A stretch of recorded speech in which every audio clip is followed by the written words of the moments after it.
না আমি একটা নিজে গাড়ি ব্যবহার করতে পারছি, সেটা ঠিক হয় ওই রাজনীতি দিয়ে যারা ওখানে বসে আমাদেরকে পরিচালিত করছেন, যাদেরকে আমরা পাঠিয়েছি।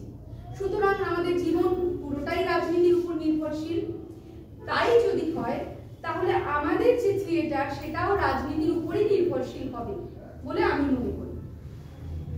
এবার আমি একটি যেটা দেখেছি, আমাদের যে থিয়েটার হয়েছে ডেভেলপের থিয়েটারের পর থেকে, বা 19 শতকের যে থিয়েটার এসছে, তারপরে 20 শতক এবং 21 শতক, এরকম তিনটি ভাগ যদি আমরা করে ফেলি, তাহলে আমি আজকে একটা বিষয় একেবারেই উচ্চ রাখবো, যেটি আজকের বক্তারা বিশেষ করে এমফাসিস ফেলছেন, আজকে নয়, আমরা আয়নায় দাঁড়িয়ে তারপর আমার প্রতিচ্ছবি দেখি।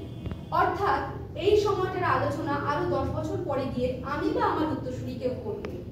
আমি আজকের পথটা, আজকে যে নাটকগুলো রচিত হচ্ছে এবং যে কাজগুলো হচ্ছে, সেইগুলো নিয়ে আজকের আলোচনার মধ্যে আমি যেতে চাইছি না। তবুও আমি যেটা নিয়ে কথা বলতে চাইছি সেটা হচ্ছে যে লেভেলপের সময়ের কথা বললাম, সেটা একেবারে 18 শতক থেকে 19 শতক, সেই সময় যে থিয়েটারগুলো হয়েছে আমি একটু লিখে এনেছি, আমার মুখস্থ বিদ্যা ভীষণ কম, সেই জন্য 19 শতকের প্রথমার্ধে বাল্যবিবাহ কুলিন প্রথা, এটা ইংরেজ শাসনকালেই আমাদেরকে প্রচন্ডভাবে একটা পীড়া দিয়েছিল আমাদের সেই সময়কার লেখককে।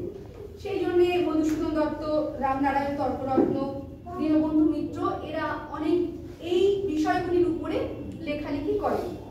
কিন্তু একেবারে সরাসরি ইংরেজ সরকারের বিরুদ্ধে যে নাটকটির কথা বলা যায়, আমরা প্রত্যেকেই জানি দীনবন্ধু মিত্রের নীলদর্পণ। এই নাটকটি দিয়েই আমাদের রাজনৈতিক চলাচল শুরু হয় নাটকের ক্ষেত্রে। এবং তারপর আপনারা জানেন গিরিশ ঘোষ লেখেন সিরাজদৌল্লা, অমৃতলাল বসু তিনি সেই সময় নাটক লেখেন, এবং দ্বিজেন্দ্রলাল রায়ের নাটক চন্দ্রগুপ্ত, যেটি এখনকার থিয়েটারে আবার নতুন করে অভিনীত হয়েছে এবং ভীষণ নাম করেছে একটা সময়।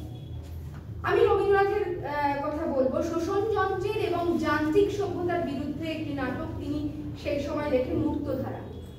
এই নাটকটি একটি রাজনৈতিক নাটক বলে আমার মনে হয়। এবং সেই সঙ্গে রাজার কথা বলবো, যেখানে তিনি একটি সামান্য গানের কথা বলেছেন, হাত দিয়ে দ্বার খুলবো না, আমি গান দিয়ে দ্বার খুলবো। অর্থাৎ মানুষের কাছে পৌঁছানো, সেটা থিয়েটারের মাধ্যমে, গানের মাধ্যমে, শিল্পীর মাধ্যমে। এই চেতনা বোধ রবীন্দ্রনাথ আমাদের কাছে নিয়ে এসেছেন।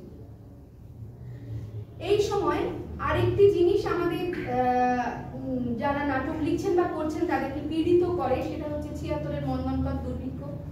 এই দুর্ভিক্ষর সময়ে যে নাটকগুলি উঠে আসে সেগুলি আমরা প্রত্যেকেই জানি। একটা লেজেন্ডারি নাটক, যেখানে আমি বলবো বিজন ভট্টাচার্যের নাটক নবান্ন, তুলসী লাহিড়ীর নাটক ছেঁড়া তার, সলিল সেনের নাটক নতুন ইহুদি।